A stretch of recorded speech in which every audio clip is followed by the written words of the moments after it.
Mari kita berdoa. Terima kasih untuk hari ini ya Tuhan. Ibadah kedua kami boleh datang sujud menyembah kepada-Mu. Kami boleh beribadah kepada-Mu, meninggikan, mengagungkan Engkau dari hati kami yang mengasihi-Mu ya Tuhan. Terima kasih Tuhan. Sebentar kami hendak mendengarkan sebagian dari sabda-Mu, berbicara kepada setiap kami, sampaikan isi hati-Mu kepada kami. Berikan kemampuan untuk konsentrasi, berikan kemampuan untuk mengerti, berikan kemampuan juga untuk taat dalam segenap kehidupan kami. Terima kasih Bapa. Kami mau sambut firman-Mu dalam nama Tuhan Yesus Kristus. Sama-sama kita katakan amin. Silakan duduk. Mari kita buka kitab kita dari Filipi pasal 4 ayat 12 sampai 14. Filipi 4 ayat 12 sampai 14. Karena hanya 3 ayat yang jadi rujukan, kita baca sama-sama ya. Saya ayat 12, Ibu Bapak ayat 13, ayat 14-nya kita baca bersama-sama.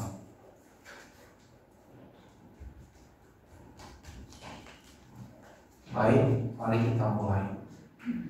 Aku tahu apa itu kekurangan dan aku tahu apa itu kelimpahan.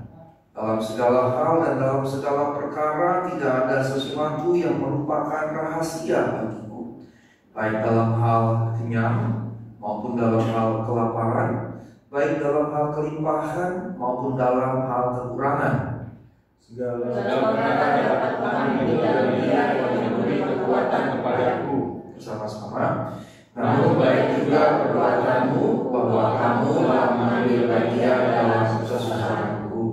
Puji Tuhan. Bapak yang terkasih, saya memberi judul untuk khotbah hari ini, tadi pagi dan sore ini, cakap menanggung segala perkara dalam Kristus. Boleh tayangkan slide saya, langsung slide kedua saja.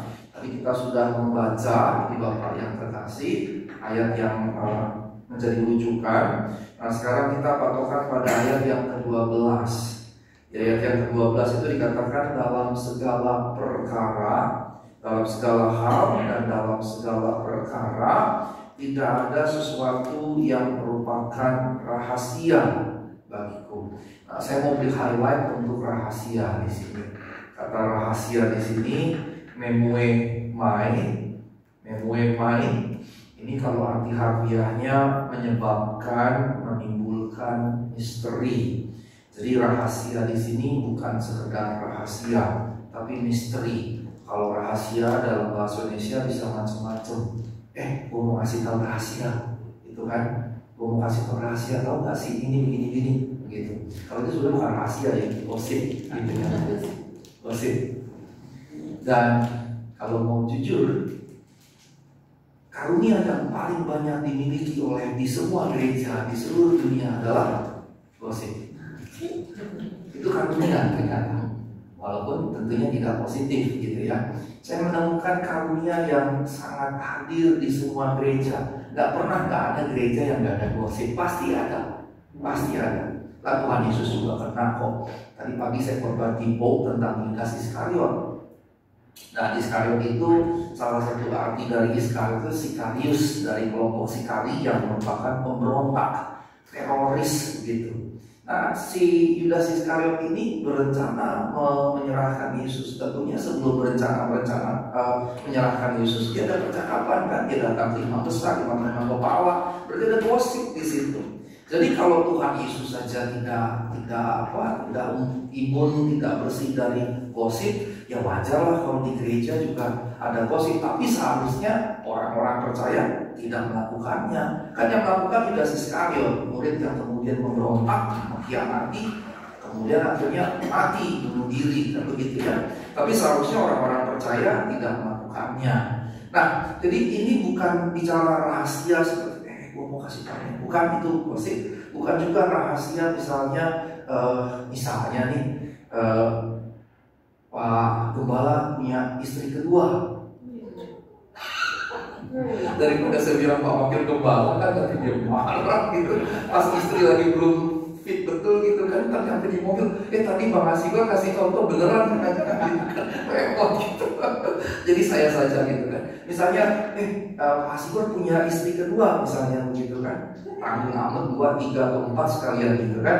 Nah, rahasia yang di sini bukan itu yang dimaksud ya. Ini dari kata memuo itu artinya itu membuat sesuatu jadi terselubung gitu. Nah, kata misteri ini beda dengan rahasia. Misteri ini sesuatu yang ada di balik, sesuatu yang tersembunyi, sesuatu yang terselubung gitu. Itu memuo ya kata kerjanya. Kemudian di sini jadi memuemai, ini justru menimbulkan misteri. Jadi maksudnya apa? Ketika Paulus bilang di ayat 12b, dalam segala hal, dalam segala perkara, tidak ada sesuatu yang merupakan rahasia bagiku. Maksudnya berarti tidak ada yang tersembunyi, tidak ada yang terselubung, yang dia tidak bisa pahami, yang dia tidak bisa mengerti, yang dia tidak bisa tahu.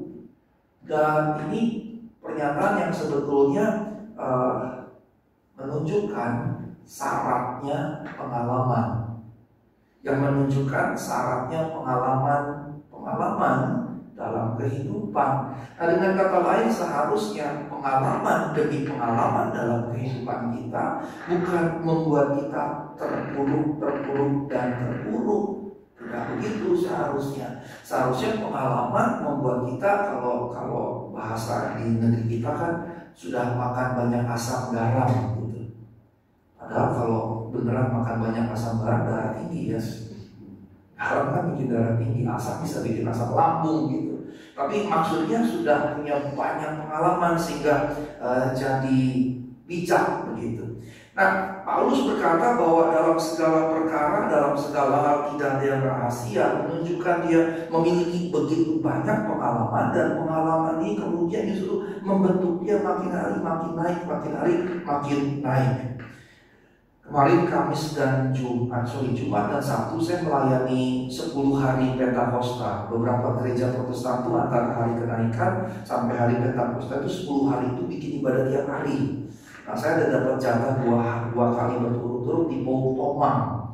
Nah, di Bau Tomang kemarin saya berbicara pertama tentang Markus, kemudian tentang Timotius. Nah, kalau ibu bapak misalnya baca tentang Markus itu ibunya kaya raya. Gimana gak kaya raya? Rumahnya jadi tempat 120 orang di hari Pentakosta berkumpul. Nah, kalau rumah bisa 120 orang berkumpul, itu kan gak mungkin rumah yang kecil. Nah, berarti rumahnya besar, dan itu menunjukkan Markus itu dari keluarga berada. Tapi ternyata ketika Markus berasal dari keluarga berada, ketika ketemu Paulus dan Barnabas, mau dibawa pelayanan oleh Paulus Barnabas, baru sebentar saja dibawa pelayanan, udah merasa gak kuat, pulang balik ke Yerusalem. Rupanya anak mami, anak manja, gak kuat dengan zaman dulu kan belum ada motor, belum ada mobil, belum ada pesawat. Yang ada ya paling jalan kaki, naik kuda, keledai ya, kalau laut naik kapal kan begitu. Jadi rupanya merasakan beratnya pelayanan, dia gak kuat, dia pulang kembali ke Yerusalem, ke rumah mamanya begitu. Nah, kemudian Barnabas pada satu ketika mengatakan kepada Paulus, Markus kita pakai lagi. Kata Paulus, gak boleh, dia udah meninggalkan kita dari pelayanan, masa kita pakai lagi, gak boleh. Paulus keras sekali di situ. Tapi Barnabas, ya enggak dong, kita harus beri second chance, kira-kira begitu ya. Tapi ternyata selain karena aspek positif memberikan second chance, kesempatan kedua, Markus itu ponakannya Barnabas. Nepotisme kan. Dan nepos itu dalam bahasa Yunani dan Latin artinya keponakan. Jadi nepotisme ternyata bukan zaman now di Indonesia saja gitu, zaman dulu juga udah ada nepotisme gitu. Nah, Paulus muda menjadi begitu keras, tapi kemudian di Kolose 4 ayat 10 ketika dia menulis surat kepada jemaat di Kolose, kemudian dia katakan, terimalah Markus kemenangan Barnabas, yang berarti di hari tuanya Paulus menerima Markus kembali. Dan Paulus yang tadinya pecah kongsi dengan Barnabas begitu, Paulus pergi membawa Silas, Barnabas pergi penginjilan membawa Markus, jadi pecah kongsi begitu. Tapi di hari tua kemudian mereka balik lagi begitu. Yang menunjukkan berarti makin tua harus makin bijak sini. Bijaksana. Harus makin bijaksana, seharusnya begitu. Dan ini yang ditampilkan. Tapi ketika saya merenungkan itu, kenapa harus butuh waktu yang panjang begitu? Tapi itulah hidup begitu ya. Nah dari sini ketika Paulus menulis Filipi ini, Bapak ini kan ditulis di hari tua ketika dia di penjara. Filipi ditulis di hari tua ketika dia di penjara, menanti eksekusi di penggal kepalanya di kota Roma. Sehingga jelas sekali asam garam yang sudah dia makan itu pengalaman demi pengalaman yang dia lalui, termasuk konflik dengan Barnabas, konflik dengan siapa, terus juga dia dianiaya segala macam. Jadi kemudian dari semua pengalaman hidup yang luar biasa, kemudian dia berkata, gak ada lagi misteri, aku sudah alami semua. Dari semua yang aku alami, aku mengerti semua ini. Gak ada lagi yang rahasia begitu. Nah Bapak yang terkasih, kalau kita misalnya perhatikan kehidupan kita, jadi kita suka bertanya, kenapa ini terjadi ya? Kenapa ya ini mesti terjadi begitu? Ibu Wakil Gembala baru operasi usus buntu. Saya waktu papa saya meninggal 99, 2001 saya operasi usus buntu. 2003 saya masuk rumah sakit dioperasi juga. 2005 saya masuk rumah sakit lagi, saya lupa mana yang demam berdarah, mana yang tipes. 2007 saya masuk rumah sakit lagi. Waktu 2009 saya ke Jerman, saya berpikir Tuhan ini kayak butuh 2 tahunan. 2001, 2003, 2005, 2007. Jadi saya berpikir 2009 saya bakal kenal lagi. Kayak butuh 2 tahunan gitu. Untuk 2 tahunan. Nah waktu 2009 saya mau ke Jerman, saya bergumul betul supaya saya jangan kena sakit yang per 2 tahun itu. Dan puji Tuhan 2009 saya berangkat ke Jerman, saya nggak kena sakit sampai 2015. Jadi 9 dari terakhir 7, 2015 saya karena Dorothea. Kemudian saya terkena hernia saya robek segini di sini, dan saya nggak tahu itu. Dan saya operasi 2 hari setelah sidang disertasi S3 saya. Tapi dari situ saya jadi mengerti banyak, dan saya jadi bisa memahami apa yang disampaikan oleh Paulus ini gitu. Ketika saya cerita sama beberapa teman saya, dia bilang, gila ya Pak Sigur, digebukinnya seperti itu. Dan dari situ saya belajar banyak sekali dalam kehidupan ini. Yang terakhir mobil saya ditabrak begitu. Saya tanya sama istri saya, kok bisa sih 6 bulan mobil ditabrak 2 kali? Apa sih yang mau diraih dari sini? Allah, apa sih yang mau dicapai? Apa sih maksud Tuhan? Beliau ini pelayan di GBI, teman saya, gembalanya sahabat saya. Kemarin waktu Theodor wisuda SMA, bapak gembala beliau juga putrinya wisuda. Dia dari ujung sana foto saya begitu, ada paparazzi.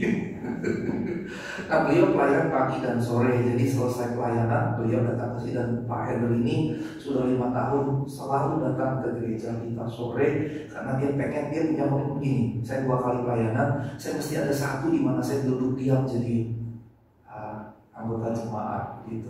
Itu komitmen. Jadi kalau beliau nggak datang pasti ada halangan yang memang tak terhindarkan. Kadang-kadang ke Papua bisnisnya, ke Kalimantan atau kemana gitu ya. Kemarin ada kasus tertentu yang harus memediasi, jadi beliau jadi mediator gitu. Oke, puji Tuhan. Nah saya lanjutkan lagi. Jadi ketika saya merenung begitu apa ya, tapi dari situ saya belajar bahwa ternyata memang kita suka begitu, kita bertanya kenapa sih ini terjadi, kenapa sih ini terjadi, kenapa sih ini terjadi. Sebetulnya itu nggak masalah, it's okay justru. Mengapa ketika kita bertanya, tapi dengan hati yang rindu mencari jawab dari Tuhan, Tuhan akan tunjukkan pelan-pelan. Tuhan akan tunjukkan pelan-pelan. Kemarin saya khotbah hari Kamis, hari kenaikan, saya khotbah di Gereja Kristen Pasundan Depok. Saya naik kereta api. Tadi saya cerita sama Pak Jonathan WA kita, terus Pak Jonathan bilang, nggak nyaman ya Pak Sigor, nggak ada mobil. Saya katakan nggak juga. Sekarang saya naik gokar. Kalau saya naik gokar, saya kan kayak bos gitu duduknya. Kalau saya naik mobil mana bisa tidur kan? Saya naik mobil tidur, makanya udah disuruh lah saya kan bahaya gitu. Terus waktu saya ke GKP, saya naik bajai dong dari rumah Kayu Putih ke stasiun Cikini, naik bajai. Saya nge-TikTok jadinya. Saya ngerekam, saya masukin TikTok. Terus dari situ saya naik kereta dari stasiun Cikini sampai stasiun Depok lama tapi disebutnya Depok. Dan ternyata nyaman loh, walaupun saya berdiri aja begini selama 50 menit. Orang bilang kasihan ya Pak Pendeta berdiri. Saya nggak perlu merasa dikasihani loh. Saya di Jerman naik kereta, di Jerman loh. Dan pernah loh satu kali saya naik bullet train, kereta cepat yang bisa 330 km per jam kayak Shinkansen kalau di Jepang. Ya kalau kita udah punya kan sekarang Bush gitu ya. Itu saya beberapa kali naik kereta cepat yang bayarnya bisa sampai 70 euro, ada yang 100 euro tergantung jarak. Itu berdiri juga gitu. Jadi nggak ada hal yang gimana-gimana gitu, biasa saja. Dan saya justru menikmati dan saya mengamati orang-orang di sekitar saya lihat lagi ada pacaran gitu, dan dengan begini terus udah deket-deket. Mungkin kalau sedih bakalan ciuman gitu, tapi kalau sampai ciuman saya gini. Dan sebetulnya Bapak yang terkasih, kalau kita mencari tahu Tuhan maksudnya apa sih, Tuhan ini maksudnya apa sih, lama-lama kita begini loh, lama-lama gak ada misteri lagi. Lama-lama gak ada misteri lagi. Lama-lama kita jadi ngertinya apa. Misalnya Bapak mungkin banyak yang bilang saya punya pengalaman buruk. Kalau mau jujur, mungkin gak ada yang lebih buruk dari yang kami alami. Dorothea, putri kami, itu kembar 4. 2 meninggal usia sebulan. Yang ketiga meninggal di usia sekitar 3-4 bulan, 23 minggu. Yang keempat Dorothea, dokter suruh aborsi karena katanya minggu ke-23 itu tidak bisa diselamatkan. Saya tidak mau. Saya katakan saya pengen punya anak. Kok yang sisa dari 4 ini diaborsi? Coba di sini ada yang pernah mengandung 4 anak terakhir? Belum kan? Atau nggak pernah kan? 4 anak loh, 2 meninggal. Terus gak lama yang ketiga. Kalau Kiko jangan jawab kalau kamu bukan mengandung. Bayangin, 2 meninggal terus yang berikutnya meninggal lagi. Terus yang di sini disuruh lagi aborsi. Nah setelah saya tolak diaborsi, minggu ke-25 lahir dalam kondisi cuma segini 27 cm, berat cuma 695 gram, lahir cuma nggak sampai 6 bulan. Kurang apa coba? Sampai waktu malam itu saya bilang, Tuhan apa sih yang Tuhan mau dari saya? Apa sih yang Tuhan mau? Gak cukup begitu, anak saya ternyata matanya itu kiri ke kiri, kanan ke kanan. Harus dioperasi laser 3 kali supaya bisa balik begini. Kalau gak buta anak saya. Kemudian jantung sama paru-paru itu harusnya ductus, istilah bahasa Jermannya itu harusnya nggak ada, ini ada, dan jadinya kemudian paru-paru dengan jantung ini, jantung memompahkan darah yang luar biasa banyak ke paru-paru sehingga paru-paru banjir darah dan harus dioperasi. Tapi kemudian konsentrasinya pada pencernaan punya problem, dan anak saya diklaim dari sini ke sini, dari sini ke sini. Kemudian selang 3 lagi, kemudian selang di sini, selang hidup, selang di sini, selang 13 infus. Dan kemudian digabung jadi 1. Terus kemudian pada kondisi sangat beratnya dokter bilang tinggal 2-3 minggu lagi mati. Terus mati tiap hari gitu. Dari rumah sakit ke apartemen jarak nggak sampai 1 kilo, 700 meter. Tiap hari menangis, pulang balik menangis. Orang bilang pendeta pasti kuat, tapi pendeta kan juga manusia. Diperhadapkan kepada kematian yang tak menentu. Sampai kapan mati Tuhan? Kapan mati Tuhan? Bukan sehari, seminggu, sebulan.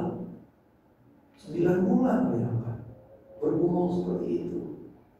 Ya kemudian saya berpikir apa sih maksud Tuhan? Tapi ketika tiap hari kematian makin, kayaknya gak pernah sedekat itu. Tiap kali jalan cuma kapan matinya Tuhan. Tiap kali jalan ke rumah sakit, hari ini kah matinya Tuhan. Tiap kali jalan ke rumah sakit, hari ini kah matinya Tuhan. Tapi di sisi yang lain punya pengalaman yang luar biasa. Dorothea dibawa dengan pesawat ambulans. Kita tahunya di sini mobil doang ambulans. Di Jerman pesawat jadi ambulans. Waktu pulangnya dari kota Munich ke kota Göttingen naik ambulans Mercedes-Benz sedan yang dimodifikasi jadi ambulans dengan kecepatan 300 km lebih supaya jarak 1000 kilo ini bisa 3 jam lebih sedikit nyampe. Itu istri saya di dalam ambulans itu dan dia ngerasain kencang sekali gitu. Pengalaman-pengalaman yang luar biasa. Tapi ketika diperhadapkan dengan kematian begitu dekat sepanjang 9 bulan, Saya jadi mengerti apa yang saya mesti kerjakan dalam hidup ini. Ngerti sekali. Maka misalnya ketika Dorothea 2014 lahir langsung sakit sampai 2015, kemudian dalam pergumulan itu saya cuma bertanya, saya harus menetap di Jerman atau pulang ke Indonesia. Tuhan tunjukkan mana yang mesti ku kerjakan. Sekarang kalau Ibu Bapak, kalau kita berjalan benar di dalam Tuhan, kita mau ke kiri, kita mau ke kanan, kita mesti tanya Tuhan dulu. Itu harus komando Tuhan, asipor kiri maka baru ke kiri, asipor kanan maka ke kanan. Harus berdasarkan komando Tuhan, bukan lagi gairah-gairah yang ada dalam diri kita. Bukan lagi gairah-gairah dalam diri kita. Itu harus dibuang begitu. Mengapa? Gairah personal kita akan menyesatkan, tapi rencana Tuhan akan mempermuliakan Tuhan menjadi berkat bagi banyak orang. Itu yang harus dipegang betul-betul. Waktu saya baru-baru sekolah di Jerman begitu Bapak ya. Kemudian saya melamar ke kota Groningen, Universitas Groningen. Saya berpikir saya mau mengerjakan PhD secara bersamaan dua. Satu Groningen Jerman, satu Groningen Belanda. Saya sudah diterima waktu itu di Belanda. Saya kerjakan simultan. Saya lupa diri di situ. Saya pikir saya sangat pintar. Ternyata saya tidak sangat pintar. Ketika saya mengerjakan dua mulai gitu, tapi ini udah duluan, ini belakangan, tapi saya mau kerjain bareng-bareng supaya saya pulang bawa gelar doktor gitu. Tapi ternyata otak saya nggak mampu, ini saya buang, saya lepas. Di situ saya sadar saya salah Tuhan, saya minta ampun. Saya mengerjakan sesuatu berdasarkan nafsu, berdasarkan gairah saya. Ini kemudian saya buang dan saya konsentrasi di sini karena saya tahu ini yang memang Tuhan kerjakan. Satu ketika saya dapat beasiswa hanya probation time, jadi temporary scholarship. Kemudian istri sama Theodore, baru Theodore waktu itu belum dapat beasiswa full. Saya disuruh mengajukan beasiswa, saya mengajukan ke 3 lembaga, yang satu Deutsche Forschungsgemeinschaft, satunya lagi Gereja Jerman bagian Selatan, satunya lagi Universitas Uppsala di Swedia. Anehnya, saya dapat 3-tiganya gitu. Saya dapat 3-tiganya. Aneh karena bukan saya pintar. Saya nggak pernah akan berkata saya pintar. Aneh karena ini berkat Tuhan. Nah ketika dapat 3, saya cerita sama profesor saya. Waktu yang Swedia, profesor saya bilang, kalau kamu ke Swedia, kamu belajar lagi bahasa, budaya, sistem universitas yang baru. Terus profesor saya bilang ini, saya perhatikan Anda sulit beradaptasi dengan budaya yang baru. Ya iyalah, saya mengalami cultural shock, orang Batak lahir besar Jakarta, tiba-tiba ke Jerman gitu, cultural shock gitu. Nah setelah dinasehati, ya saya menganggap itu bagian dari suara Tuhan yang Tuhan sampaikan lewat orang lain. Karena Tuhan bisa bicara lewat orang-orang lain gitu. Tuhan bisa bicara lewat orang-orang lain. Makanya kita harus membuka perspektif kita untuk mendengarkan Tuhan bicara lewat segala situasi. Saya katakan, oh ini dari Tuhan, maka saya tetap di Jerman. Dari 2 yang di Jerman itu, satu dari Baden-Württemberg Landeskirche bahasa Jermannya, satu lagi dari Deutsche Forschungsgemeinschaft. Saya ambillah yang ini, karena kata profesor saya ambillah yang ini. Dan ini bonafitnya luar biasa. Nah Bapak yang terkasih, dari semua itu ketika kematian menjadi begitu dekat, saya belajar kemudian bahwa semua yang dilakukan harus diserahkan kepada Tuhan. Dan dari situ perlahan-lahan menjadi makin mengerti, nggak ada lagi misteri. Saya jadi makin mengerti apa yang Paulus maksudkan di sini. Bahkan ketika terakhir mobil saya ditabrak, saya tanya istri saya, ini maksudnya apa? Maka istri saya bilang, kamu dilatih semakin sabar. Ya berarti bagi saya Tuhan bicara lewat istri saya kan gitu. Oh ya udah kalau gitu. Dan sabarnya nggak pendek loh Bapak. Saya dicabri oleh pihak bengkel, Pak, karena mobil Bapak mobil merek baru, spare partnya jarang. Jadi cupnya, karena cupnya di sini ya masuk ke dalam gitu, cupnya mesti menembus 90 HK. Saya pikir HK itu apa? Oh hari kerja. Terus saya hitung itu 90 hari kerja, seminggu 5 hari kerja, 90 bagi 5 berapa ya? 90 bagi 5 itu berapa? 18 minggu. 18 minggu itu berapa bulan? 4,5 bulan. So saya bilang, ya Tuhan, 4,5 bulan saya nggak pakai mobil saya.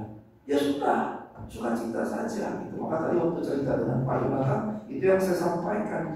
Nah di Bapak, ketika kita mengalami berbagai macam hal dalam kehidupan, sikap yang harus kita pegang adalah Tuhan, apa yang saya dapat pelajari dari sini? Apa yang dapat saya pelajari dari sini? Supaya apa? Supaya perlahan-lahan tidak ada lagi misteri. Supaya perlahan tidak ada lagi misteri. Jadi kita ngerti jalan hidup kita ini mesti kemana. Kita jadi mengerti ini tujuan hidup saya. Ini tujuan hidup saya dan saya jalan ke sana. Harus seperti itu. Dan ketika itu terjadi, slide kedua, ini kemudian jadi semacam prinsip hidup yang kita sudah alami. Slide ketiga, slide berikutnya. Oke, baik dalam hal kenyang maupun dalam hal kelaparan, baik dalam hal kelimpahan maupun dalam hal kekurangan. Di bagian berikutnya Paulus mau berkata, kenyang atau lapar dia udah biasa, kelimpahan kekurangan udah biasa. Nah, kenyang lapar ini bicara kebutuhan primer kan? Kebutuhan primer, dan kita punya 3 kan, sandang, pangan, papan, kebutuhan primer. Yang berarti Paulus mau berkata 3 kebutuhan primernya pun itu dia bisa pada satu waktu tertentu tidak terpenuhi. Dia berkata misalnya di 2 Korintus, dia berpuasa tidak makan bukan karena memang komitmen untuk berpuasa, tapi karena gak ada makanan. Gak ada makanan sehingga kemudian dia mau gak makan. Dia pernah misalnya kedinginan karena musim dingin. Dia pernah kepanasan begitu luar biasa karena musim panas. Kemudian dia pernah diincar oleh binatang buas yang menerkam dia. Dan berbagai macam pengalaman kehidupan lainnya. Kalau ibu bapak membandingkan apa yang Paulus alami, saya rasa tidak banyak orang yang mengalami mendekati yang Paulus alami, apalagi melampaui yang Paulus alami. Saya rasa tidak banyak orang yang mendekati apa yang dialami oleh Paulus, apalagi melampaui yang Paulus alami. Dan sayangnya, menyedihkannya, Paulus tidak menjadi patron bagi banyak hamba Tuhan sekarang ini. Yang jadi patron yang karakter-karakter di perjanjian lama, raja-raja di perjanjian lama begitu. Maka yang berikutnya dikatakan kelimpahan, kekurangan, tiada yang rahasia, baik kenyang, lapar, kelimpahan, kekurangan. Dia bukan cuma berlimpah. Ibu bapak, dia seorang pembuat tenda, pengusaha tenda. Ini menunjukkan bahwa dia bisnismen yang luar biasa sebetulnya. Bahkan tim pekabaran Injilnya, termasuk kalau pas misalnya Barnabas ngikut, Timotius ngikut, Markus ngikut, Silas ngikut, dan banyak tim yang lain. Kalau Bapak membaca kisah para rasul, begitu banyak orang yang mengikut Paulus dalam pekabaran Injilnya. Siapa yang membiayai? Siapa yang membayar pakaian mereka, makan mereka? Kalau malam-malam itu mereka harus berhenti bikin tenda, bikin kemah, dan dikelilingi dengan api dan segala macam, supaya binatang buas, ular segala macam tidak datang menerkam, menyerbu mereka misalnya. Kemudian mesti berjaga-jaga supaya penjahat juga tidak datang. Dari mana biaya itu semua? Karena Paulus sebetulnya berasal dari keluarga yang sangat kaya. Paulus bukan keluarga miskin seperti Markus. Paulus itu keluarga kaya raya.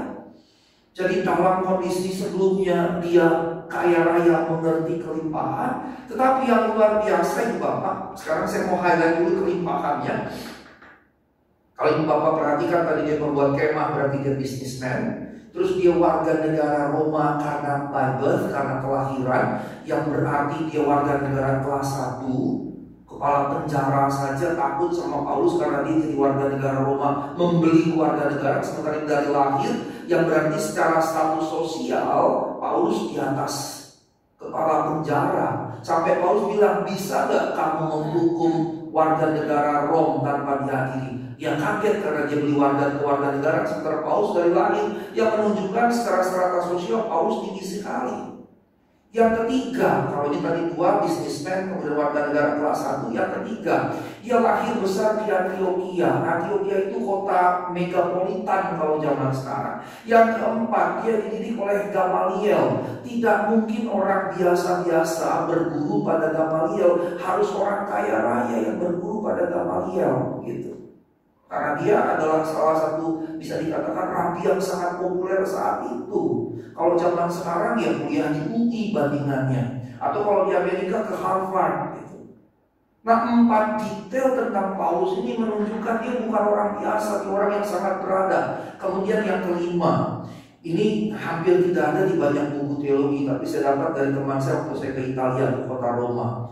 Menurut mereka, Paulus itu kalau di Kisah Rasul dikatakan dididik di antara anak-anak raja, bangsawan, begitu. Itu ada di Kisah Rasul. Tapi waktu saya ke Roma, Italia, dikatakan bahwa Paulus itu masih bersaudara dengan Kaisar Romawi saat itu.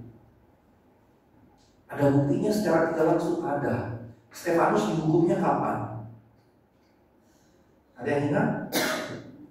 Kapan Stefanus dihukum mati? Bisa?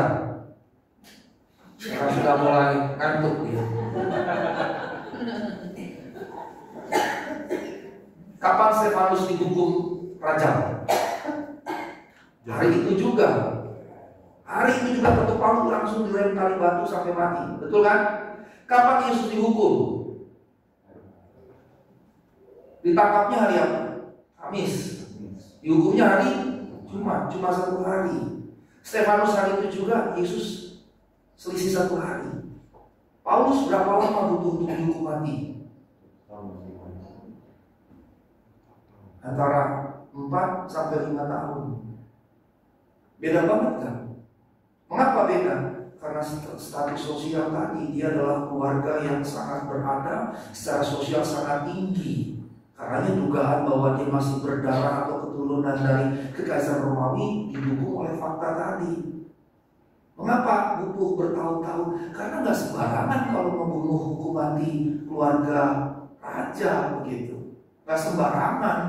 Kalau Stefanus bukan siapa-siapa, tinggal dia begitu diketuk palu dan lari langsung mati saat itu juga. Yesus cukup diadili 1 hari selesai langsung dibunuh gitu. Tapi Paulus butuh bertahun-tahun. Bahkan kalau baca Kisah Rasul saja, di Kisah Rasul dikatakan 2 tahun dia di Roma. Tapi kalau dalam catatan sejarah dia dihukum tahun 65 atau 67, ditangkapnya itu tahun 60-61. Jadi bisa sekitar 5 tahun dia proses itu. Bahkan butuh Kaisar Nero, bukan Kaisar Nero saat itu, Kaisar untuk, oh ya betul, Nero, untuk kemudian menghukum dia. Bayangkan, kalau pada zaman itu Kaisar yang ketuk palu, siapa yang dihukum? Gak mungkin rakyat jelata, gak mungkin. Nah itu semua fakta dan data yang menunjukkan betapa dia ketika berkata tidak ada rahasia tentang kelimpahan, jadi kita ngerti gitu. Mengerti. Tapi kemudian ketika dia bicara tiada rahasia tentang kekurangan, karena dia ternyata begitu memberitakan Injil, begitu merespons panggilan Injil untuk memberitakan Injil, Tuhan justru sejak awal dia dipanggil, Tuhan ngomong apa pada Ananias? Aku akan tunjukkan bahwa ia akan sangat menderita bagiku. Ingat ya, Ananias ketika disuruh untuk datang menginjil Paulus, Ananias kan nolak. Tuhan, dia terkenal suka menganiaya umatmu. Tidak, aku akan pakai dia dan akan tunjukkan kepadanya bahwa dia akan sangat menderita untuk aku. Tapi ternyata klop, rencana Tuhan klop dengan karakter Paulus. Waktu Paulus di Efesus, datanglah Nabi Agabus berkata, orang ini akan ditangkap dan akan menderita demi Kristus. Para penatua di Efesus melarang Paulus untuk pergi ke Yerusalem, tetapi dia berkata, kamu membuat hatiku sedih, jangankan menderita bagi Kristus, mati pun aku mau. Jadi nyambung, rencana Kristus atasnya nyambung dengan karakternya gitu. Dia merespons betul-betul, dia justru bersuka cita dalam penderitaan yang dia alami. Maka kemudian ketika dia berkata tidak ada rahasia baik dalam hal kenyang, kelaparan, kelimpahan maupun kekurangan, karena betul-betul dia hidupi dalam segenap kehidupan, bahkan dia melakukannya dengan sukacita. Nah, slide berikutnya, ayat 11b dikatakan, aku slide berikutnya, terima kasih. Ayat 11b berkata, aku telah belajar mencukupkan diri dalam segala keadaan. Beberapa waktu yang lalu saya mencantumkan ini 1-2 kali di medsos saya, di Facebook dan yang lain-lain. Kata cukup itu autarkes. Autarkes itu dari kata auto itu diri sendiri. Berarti cukup pada diri sendiri. Nah itu saya copy di situ teks dari teks kamus, properly self-sufficient, ya, self-sufficient. Mencukupi diri sendiri, cukup dengan diri sendiri.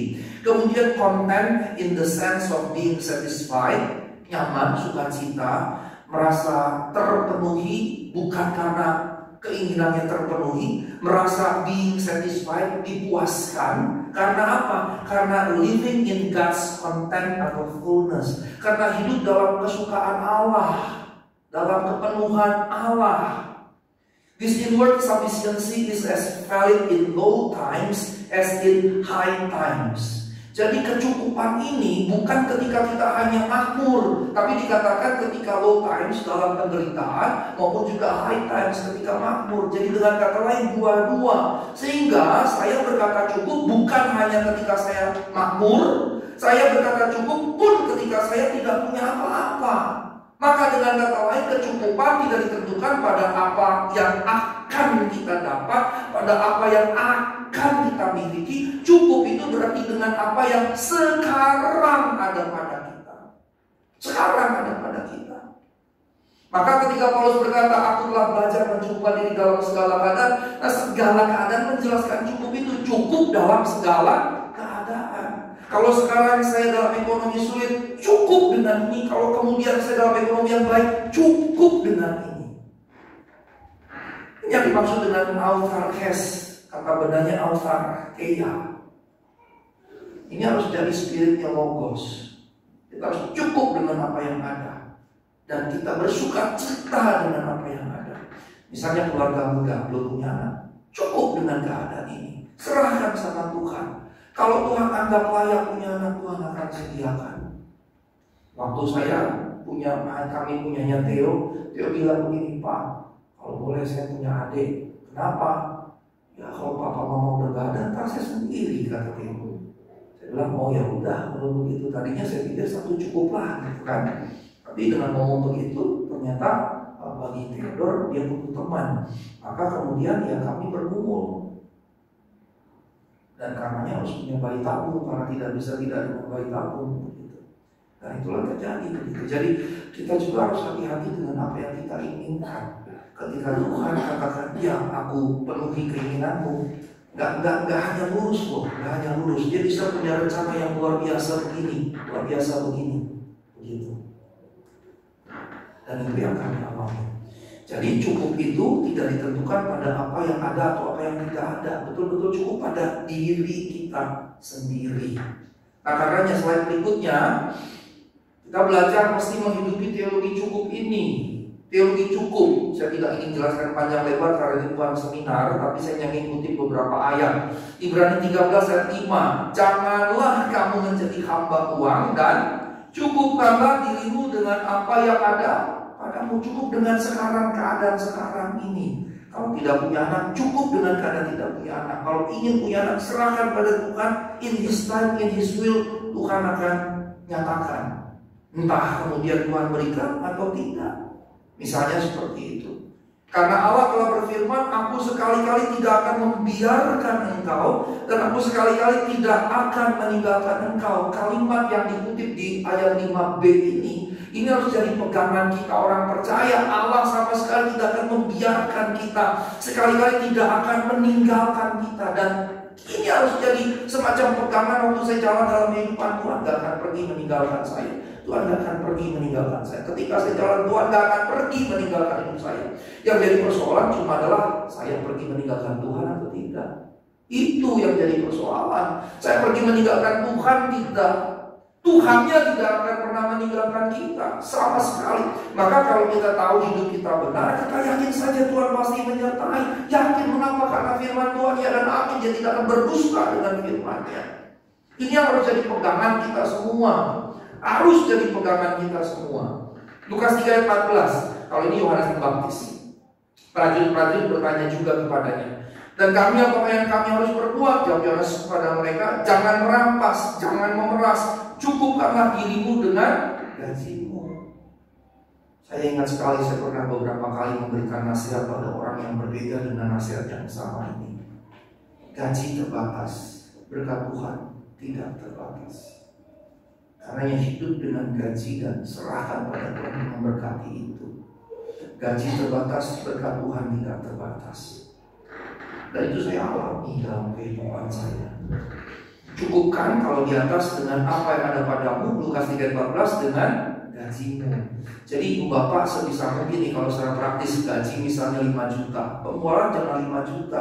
Kalau bisa pengeluaran 4 atau 3,5, supaya sisanya yang kita bisa simpan.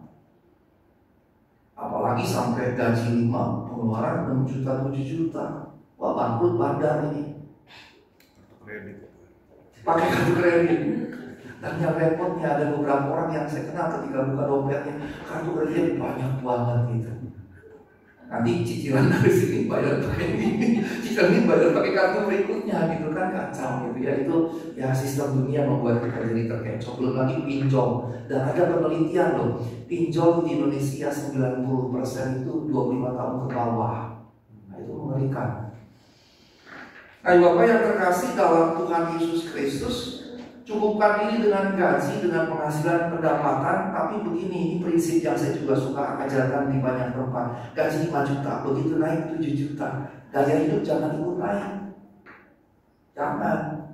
Kalau misalnya gaji 5 juta, gaya hidup kita 3,5 juta atau 4 juta, ketika gaji 7 juta, tetap gaya hidupnya stay 4 juta. Kalau gaji dari 7 juta naik 10 juta, kalau gaya hidup tetap bisa dipertahankan 4 juta, pertahankan. Tapi kalau mesti naik karena kebutuhan yang meningkat, naikkan juga jangan terlalu jauh gitu. Apalagi kalau misalnya pada titik tertentu kita bisa tembus 25 juta, terus gaya hidup kita 25 juta. Ketika gaya hidup sama dengan gajinya jatuh, ini susah menurunkannya. Susah. Kalau bapak sudah terbiasa makan steak tertentu, misalnya yang sekali makan satu orang saja 200.000. Wagyu. Pak Wakil Gembala ngerti kalau sama. Kemudian misalnya ketika kita pensiun atau apa, ini susah loh diturunkan. Lifestyle itu susah untuk diturunkan karena jangan dinaikin terus, gitu. Jangan dinaikin. Seperti tadi saya katakan, saya naik kereta gelantungan, buat saya tidak ada masalah. Saya naik angkot nyaman-nyaman saja, karena saya tidak boleh menaikkan gaya saya gitu. Kayak, oh saya pendeta top, dikenal banyak orang, kemana-mana ketemu orang, masa saya naik bajai, nanti kalau orang lihat, Pak pendeta naik bajai, gak ada sama sekali begitu. Gak ada sama sekali.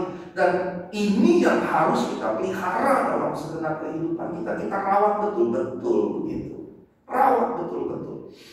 Slide berikutnya. Dan ini kemudian landasannya apa? Perintah Yesus. Matius 6:33-34 berkata begini, carilah dahulu kerajaan Allah dan kebenarannya, maka semuanya akan ditambahkan kepadamu. Sebab itu janganlah kamu khawatir akan hari besok. Kenapa? Karena hari besok punya kesusahannya sendiri. Kesusahan sehari cukuplah untuk sehari.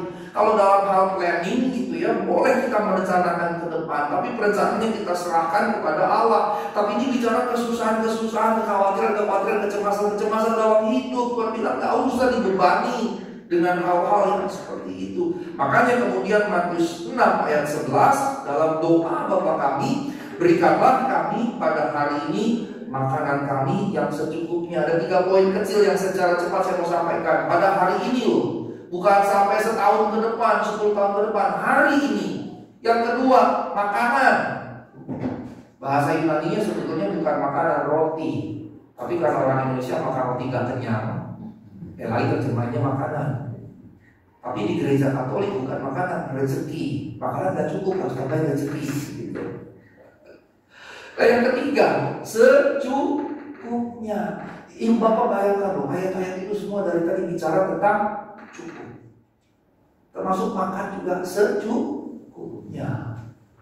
Dan hati-hati, saya mau bicara tentang makanan. Theodor pernah beritahu saya, kalau kita makan nih dari sini sampai ke sini, ini jaraknya berapa ya?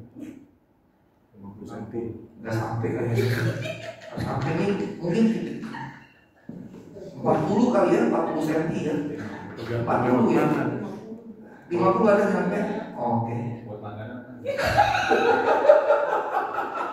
Ya untuk langganan 50 boleh lah.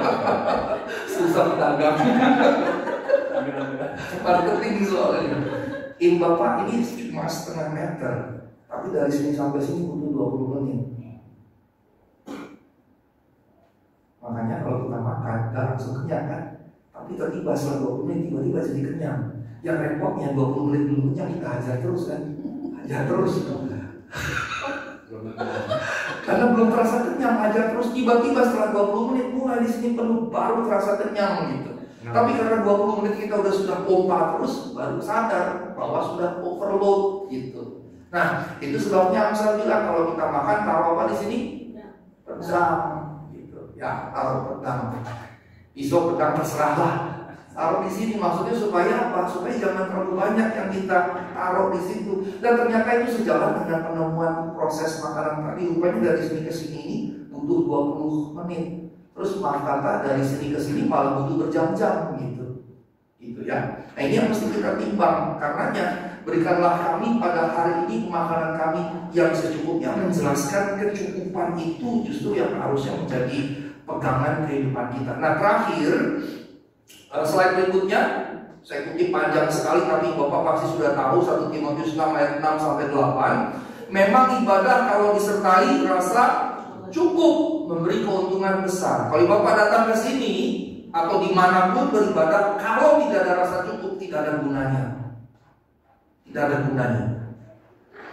Sebab kita, ini prinsip, tidak membawa sesuatu apapun ke dalam dunia, dan kita tidak akan membawa apapun ke luar. Yang ada jadi rebutan anak cucu. Kalau anak cucunya damai-damai gak ada masalah, tapi kalau anak cucunya suka ribut, bisa terjadi peperangan gitu. Seingat sekali salah satu orang Batak paling kaya dulu, ketika kemudian bapaknya ketika bapaknya meninggal, anaknya ada 7 atau 8 gitu, itu sampai hampir mau bunuh-bunuhan gitu. Nah, salah satu anaknya jadi penginjil, saya ketemu beberapa kali termasuk waktu di Frankfurt. Terus dia cerita juga sama kami, dia pernah kemudian kakak perempuannya sendiri manggil preman-preman, nangkep dia, gebukin dia sampai mau bunuh dia. Bayangkan. Nah, Bapak yang terkasih, ini jelas loh, kita datang telanjang, gak bawa apa-apa, kita mati pun gak bawa apa-apa. Maka misalnya tahun 99 waktu Papa saya meninggal, Papa saya dipakai jas cakep sekali dari Made in Singapura. Waktu itu dia ada bisnis, dikasih rekanannya jas dari Singapura. Tahun 99 saya baru mau lulus, belum lulus. Terus waktu saya lihat, saya bilang sama Mas saya, "Ma, sayang banget Papa dikasih jas dari Singapura, mendingan buat saya khotbah." Mama saya setuju. Ya udah gak apa-apa buat kamu aja, diganti jas yang biasa gitu. Iya betul kan, itu saya pakai karena tahun 99 saya belum punya uang buat beli jas. Ya ada jas bagus punya Papa saya, cocok sama badan saya, masa ditaruh di peti jenazah yang bakal dimakanin ayam belatung segala macem gitu. Terus yang kedua, dia punya sepatu merek Bally, BALLY, mahal juga kan. Saya bilang, "Ma, sayang banget itu sepatu, Ma.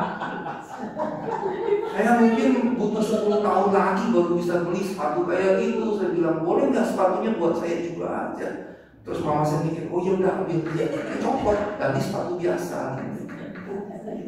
Memangnya nanti waktu kita mati pakai pakaian lengkap ada malaikat prit dicek tuh sepatunya merek apa?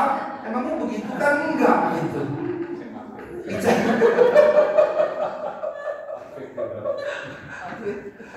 Kan enggak kan gitu. Jadi saya minta, itu asli saya lakukan. Jadi jasnya Papa saya sama sepatunya saya ambil buat saya pelayanan, saya pakai dalam pelayanan. Kan keren saya pakai jas bapak saya gitu. Dan waktu saya pakai jas bapak saya cerita itu di Jumat pertama kali saya pakai jas bapak saya. Kita masuk lahir nggak bawa apa-apa, mati pun kita nggak bawa apa-apa. Yang 8, asal ada makanan pakaian cukuplah. Ini relatif sebetulnya, maksudnya Paulus, apa yang ada padamu cukup gitu. Ya, apa yang ada padamu cukup gitu. Nah, ayat 9 dan 10, mereka yang ingin kaya terjatuh ke dalam cobaan. Ke dalam apa? Jerat, ke dalam berbagai nafsu yang hampa, yang mencelakakan, yang menenggelamkan manusia ke dalam keruntuhan kebinasaan. Bapak perhatikan, ayat ini bukan satu omong kosong loh. Karena tadi di Filipi dia bilang apa? Dalam segala hal, dalam segala perkara tidak ada rahasia. Jadi dengan kata ini berdasarkan pengalaman, pengamatan atas kehidupan, bahwa kemudian Paulus melihat orang yang ingin kaya justru masuk dalam pencobaan, dalam jerat, dalam berbagai nafsu yang hampa, yang bahkan mencelakakan, bahkan menenggelamkan manusia dalam keruntuhan dan kebinasaan. Ini pengamatan, karenanya dia bilang tadi nggak ada rahasia dalam segala hal, dalam segala perkara, dan di sini dia tunjukkan itu. Bahkan ayat 10. Karena akar segala kejahatan ialah cinta uang. Sebab oleh memburu uanglah beberapa orang menyimpang dari iman dan menyiksa dirinya dengan berbagai-bagai duka. Dan sejujurnya saya cukup banyak melihat orang gegara memburu uang akhirnya menyimpang betul-betul dari iman. Bukan hanya di era Paulus, di era sekarang lebih nyata lagi. Apalagi di era sekarang itu Bapak, bahkan di dalam gereja harta benda justru menjadi tolok ukur. Orang yang diberkati Tuhan tolok ukurnya apa zaman now? Materi. Sidang sinode si gereja misalnya, sidang sinode gereja orang berlomba-lomba datang dengan mobil-mobil mewah. Yang kalau misalnya dia datang dengan Alphard itu, dia diberkati, dia lebih dekat dengan Tuhan. Kan sesat jadinya. Bayangkan, menyimpang dari imannya bahkan terjadi di dalam gereja. Saya satu kali ikut MD, yang lain naik Alphard, saya naik Alphard terkutuk. ABV. Terus teman saya naik mini Alphard, Karimun. Nah, Bapak yang terkasih dalam Tuhan Yesus Kristus, ini yang harus kita camkan. Kita tidak boleh kemudian cinta uang dan karenanya memburu uang, karena pasti akan membuat kita tersimpangkan. Pasti. Lalu kalau kita buru menjadi seperti Kristus, itu yang harus kita buru. Dalam segenap kerja, dalam segenap kehidupan, bagaimana dalam pekerjaanku aku bisa jadi seperti Kristus? Bagaimana Asigor sebagai dosen bisa jadi seperti Kristus? Saya sering posting di medsos saya traktir mahasiswa-mahasiswa saya. Yang S3 misalnya saya pecah 3 kelompok, 13 murid, kelompok 1, 2, dan 3 untuk presentasi. Tiap kali di UAS mereka ini selesai saya traktir makan, ini selesai saya traktir makan, ini selesai saya traktir makan. Ketika saya traktir makan, saya kasih wejangan-wejangan untuk menguatkan mereka yang sedang ambil kelompok. Kemudian saya punya asisten dari S1, bimbingan S1 juga, S2, S3, saya ajak ketemu lagi, saya ajak makan. Itu cukup sering saya lakukan begitu. Mengapa? Saya melihat dalam makan bersama, suasana cair firman Tuhan bisa dibagikan, dan saya ngerti mengapa kemudian Tuhan sedang makan bersama. Dan karenanya saya mengikuti cara Tuhan itu. Gitu. Nah, Bapak yang terkasih dalam Tuhan Yesus Kristus, itu bagian dari bagaimana saya mencoba menafsir, bagaimana menyerupai Kristus di pekerjaan saya sebagai dosen. Dan orang bilang, "Pastor kaya ya, banyak duit ya, traktir orang terus." Saya bilang ini bukan masalah kaya, ini masalah hati. Orang sangat kaya raya kalau nggak punya hati, rupiah aja berat mengeluarinya. Orang nggak kaya raya kalau punya hati, mengeluarkan banyak pun tidak akan berat, karenanya harus punya hati. Begitu. Nah, sebagai penutup, selain yang ke-8 boleh tayangkan. Jadi judul khotbah kita bukan sebab. Judul khotbah kita adalah akibat, karenanya saya taruh di belakang. Segala perkara dapat kutanggung di dalam Dia yang memberikan kekuatan kepadaku adalah kesimpulan konklusi dari apa yang semua Paulus alami dan jelaskan dan ajarkan, yang saya coba ringkaskan dalam 30-40 menit khotbah saya pada sore malam hari ini. Semua yang dia alami kemudian tiba pada konklusi, saya hanya bisa menanggung segala sesuatu kalau saya mengandalkan kekuatan dari Tuhan. Dan kalau saya mendapatkan kekuatan dari Tuhan, gak ada lagi perkara yang tidak dapat ku tanggung. Jadi orang percaya akan cakap menanggung segala perkara yang Tuhan izinkan terjadi kalau memahami betul-betul dari awal apa yang saya sudah jelaskan tadi kepada Bapak sekalian. Tuhan Yesus memberkati kita. Amin. Mari kita berdoa.